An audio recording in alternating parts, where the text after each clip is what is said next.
Start करते हैं ecology series के पार्ट 39 से, जिसमें हम लोग पढ़ेंगे बायोमैग्निफिकेशन के बारे में। इससे जस्ट पहले की वीडियो में हम लोगों ने डोमेस्टिक जो भी वेस्ट होता है, सीवेज होता है, उसके बारे में पढ़ा। Now a few toxic substances often present in industrial waste water can undergo biological magnification. यानी कुछ टॉक्सिक चीज़ें जो नुकसान देती हैं और वो जो वेस्ट वाटर में प्रेजेंट होती हैं, वो बायोलॉजिकल मैग्निफिकेशन उसके अंदर हो सकता है। Now what is biological magnification और एक्वेटिक फूड चेन में क्या होता है?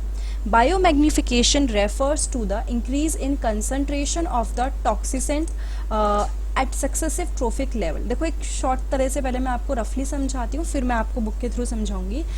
कोई भी चीज़ जो मैग्नीफाई होती जाए यानी बढ़ती जाए, आप मैग्नीफाई लेंस देखते होंगे, करता क्या है, वो चीज़ों को बड़ा करके दिखाता है। तो बायो मैग्निफिकेशन का मतलब है कि हर ट्रॉफिक लेवल पे वो चीज़ जब जाए तो वो बढ़ती जाए। तो यहाँ पे इंक्रीज होगा concentration of the toxicant at successive trophic level. This happens because a toxic substance accumulated by an organism can not be metabolized और excreted and is thus passed on to the higher trophic level. अब ये क्यों होता है, उसका बहुत ही अच्छे से रीज़न समझाया है कि कोई भी टॉक्सिक सब्सटेंस किसी ऑर्गेनिज्म के अंदर अगर इकट्ठा हो गया तो वो ना ही मेटाबोलाइज्ड, मतलब ना ही कोई केमिकल रिएक्शन होता है कि बॉडी में ख़त्म हो गया या वो बॉडी से बाहर चला गया, कुछ नहीं होता। तो वो जब कहीं ख़त्म ही नहीं होता तो वो नेक्स्ट हायर ट्रॉफिक लेवल पे पास हो जाता है। और ये जो फिनोमेना है ये बहुत ही ज़्यादा देखा जाता है मरकरी और डीडीटी के अंदर। फिगर 16.5 जो यहाँ पे दिखा रखा है, उसमें क्या दिखा रखा है कि बायोमैग्निफिकेशन होता है डीडीटी का इन एक्वेटिक फूड चेन।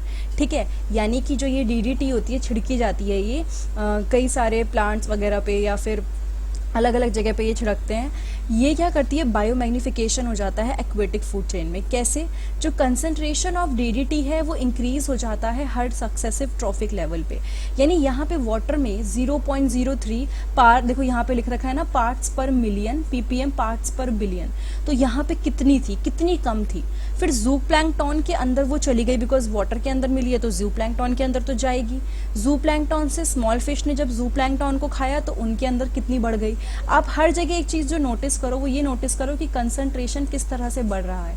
एक बार मैं आपको दिखा देती हूँ, ये देखो, यहाँ पे कंसंट्रेशन बढ़ा, यहाँ पे कंसंट्रेशन बढ़ा, यहाँ पे कंसंट्रेशन बढ़ा। इस तरह करते करते क्या हो रहा है, हर जगह पे कंसंट्रेशन बढ़ रहा है। तो ये जो डीडीटी एक टाइम पे वाटर के अंदर बहुत कम लेवल में प्रेजेंट थी, वो हर लेवल पे क्या हो रही है, बढ़ती जा रही है। तो ये हम लोगों ने देखा कि बायोमैग्निफिकेशन कैसा होता है। और लास्ट में जब वो बर्ड्स तक गई तो देखो 25 ppm यानी पार्ट्स पर मिलियन कितनी ज़्यादा पहुंच चुकी है थ्रू बायोमैग्निफिकेशन।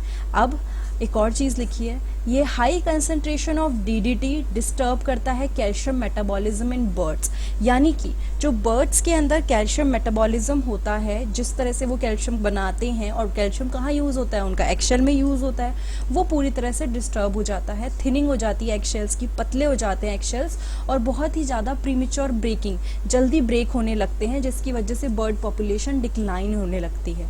तो ये हम लोगों ने पढ़ा कि किस तरह से बायोमैग्निफिकेशन हर सक्सेसिव लेवल पे, जो एक के बाद एक ट्रॉफिक लेवल आता है, उस पर बढ़ता है और उसका डैमेज देखने को मिलता है सबसे हाई ट्रॉफिक लेवल पे।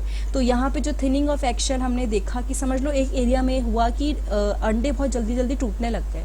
प्रीमेच्योर ब्रेकिंग मतलब वो पूरी तरह से मिच्योर भी नहीं हुए, टूटे, एक्चुअली नेचुरल टूटने की जगह पहले टूटने लग गए। तो उसका रीज़न खोजा गया तो पता चला कि ये चीज़ है जो एक पानी में डीडीटी मिल रहा है, उसकी वजह से ये प्रॉब्लम हो रही है। तो आप देख सकते हो कि छोटी सी जो चीज़ हमने इग्नोर कर दी कि चलो पानी में जा रहा है कोई बात नहीं, उसने कितने बड़े लेवल पे नुकसान करना शुरू कर दिया। कल को अगर ये बर्ड्स पैदा ही नहीं होंगी तो आगे तो पूरा का पूरा जो हमारा इकोसिस्टम है, एक्वेटिक चाहे वॉट एवर इट इज़, पूरा डिस्ट्रॉय हो जाएगा। तो इसलिए इस पर्टिकुलर पार्ट में हमने देखा कि बायोमैग्निफिकेशन होता क्या है। कभी भी भूल जाओ तो याद रखना, मैग्नीफाई लेंस का काम क्या होता है, कोई चीज़ बड़ा करके दिखाना। तो यहाँ पे डीडीटी बड़े होते होते अलग अलग लेवल पे बड़ी हो जाती है।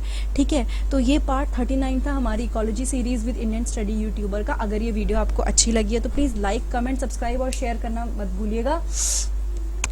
उसके अलावा अगर आपको इस सीरीज़ के और पार्ट देखने हैं तो नीचे आप डिस्क्रिप्शन बॉक्स में मैंने प्लेलिस्ट का लिंक दिया हुआ है, आप उस पर जा सकते हैं, वरना डायरेक्टली प्लेलिस्ट पे जाइए या होम पेज पे जाइए, बायोलॉजी सेक्शन के अंदर आपको वो प्लेलिस्ट मिल जाएगी।